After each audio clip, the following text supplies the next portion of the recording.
everyone, this is Joshua Grove. Today we're going to be looking at some Japanese dappled willows.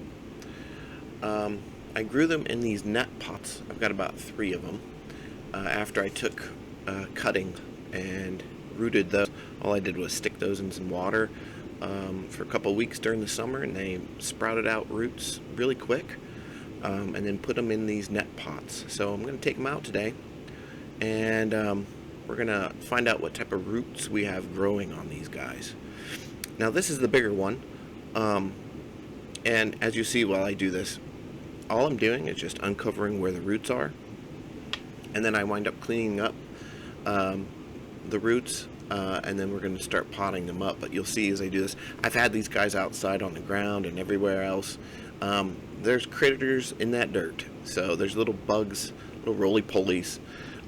But that's no big deal. We just gather up the dirt with the little critters and take it back outside to the compost pile and dump it there.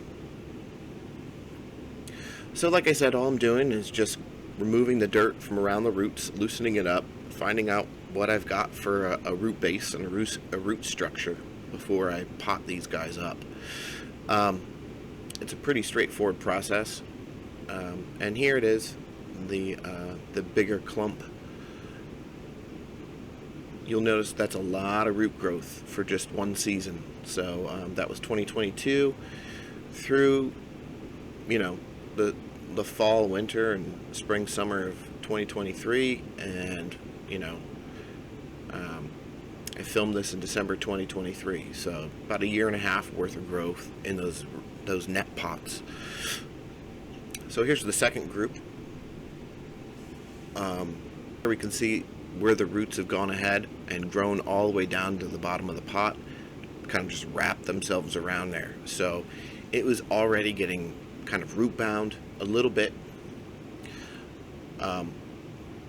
Those net pots really promote vigorous root growth, and that's not hard to do with willows either.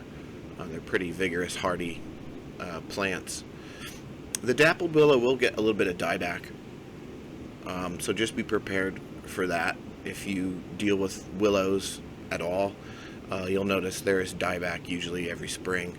But you just kind of factor in with that and just accept the nature of it. Here's the third grouping.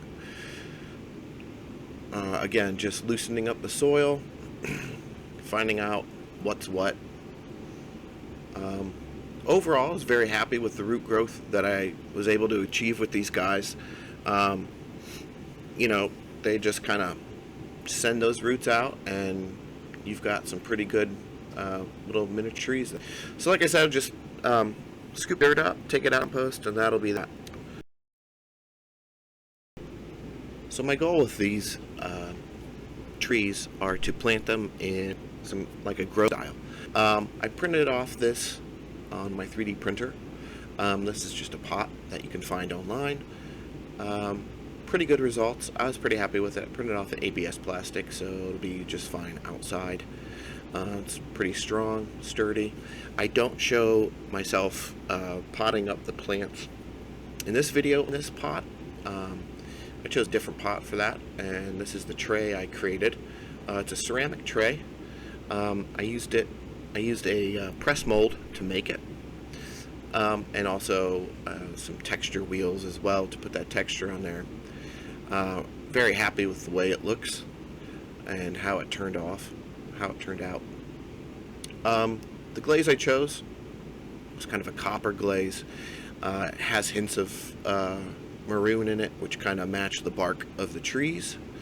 So I kind of made this tray specifically with the willows in mind. I'm very happy with it. Both trays are fine. You'll notice the black one has a little bit deeper of a dish in it, so you can put more soil and get more root growth. But this guy right here is the one I'm very happy and excited about, and it's the one I'm going to show you in the video, the repotting process.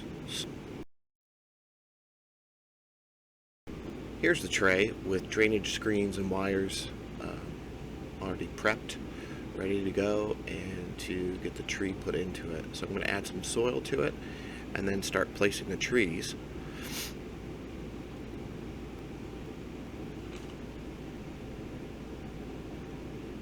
So you notice really vigorous root growth. I go ahead and I just start chopping away.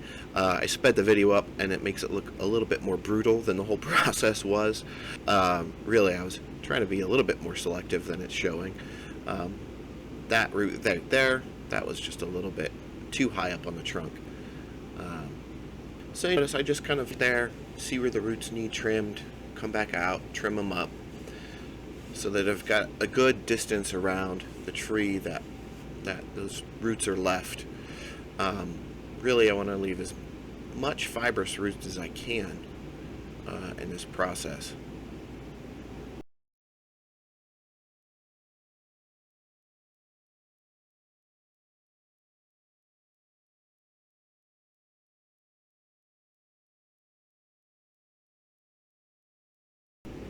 When I'm happy with the roots, I go ahead and I start wiring the tree into place, into position. You could also, if you had some pretty heavy rocks, do this as well, or you could just place them there. But you want to make sure that, especially in a tray like this with not a lot of sides, it's pretty shallow, that you secure your trees into position in some fashion. Here I am working on the left-hand side tree, going through the same process, just measuring out the roots, finding the final placement of it, and then wiring it into position. And then I'll repeat that with the third set, the third tree over there, and then start incorporating soil into the tree's roots.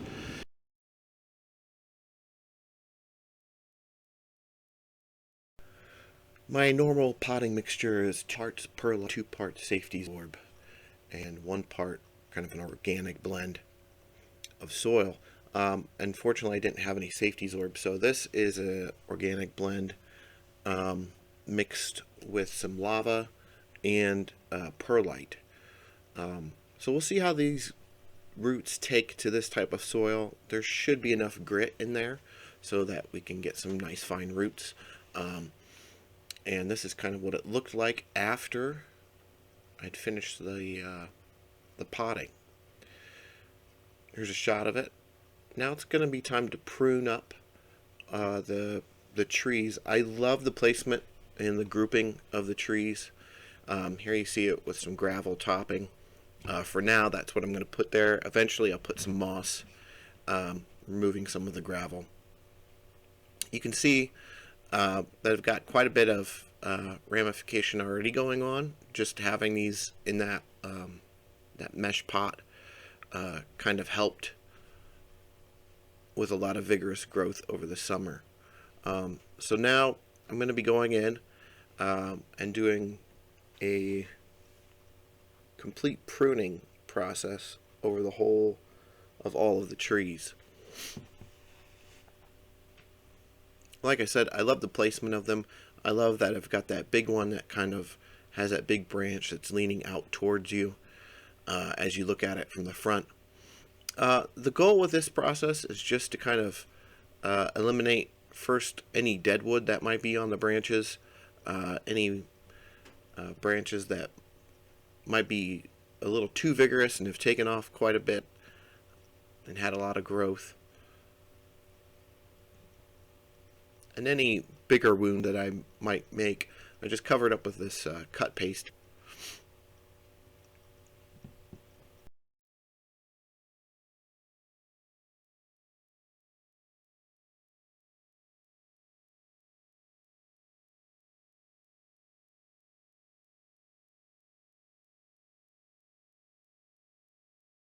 This is a area of concern for me. I've got some root growth right at the root base on the front and back of this tree, but you'll notice there's this dead section or dying section.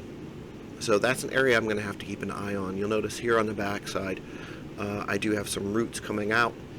I'm going to brush them off here to make sure I can see them a little bit clearer.